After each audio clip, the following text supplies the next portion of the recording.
donc, vous m'avez posé la question sur les particularités du bail commercial. Alors, concernant le DAIR du 24 mai 55, il y a des dispositions dans ce DAIR qui sont d'ordre public, donc des règles impératives, mais ce DAIR laisse aussi la possibilité à la liberté contractuelle et une place considérable dans ce sens. Le DAIR aussi a été conçu pour protéger le fonds de commerce. Comme vous savez, le fonds de commerce est une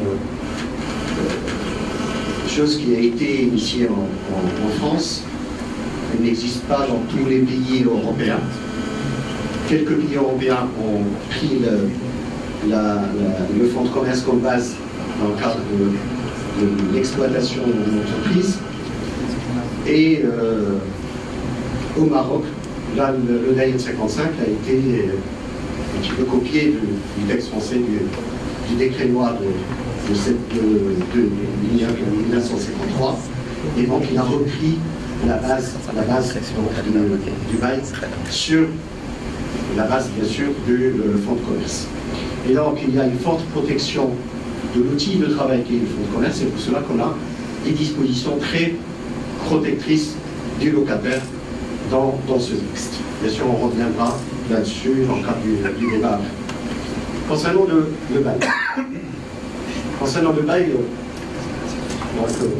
il y a un champ d'application du statut des baux qui est défini à l'article 1er du DAIR et qui nous donne, dans le cadre de la définition, 3 conditions essentielles. Il faut avoir un bail qui doit porter sur un immeuble ou un local et avec, bien sûr, un fonds commercial. Donc, l'objet du texte a déterminé, a défini quelles sont les activités commerciales qui sont concernées.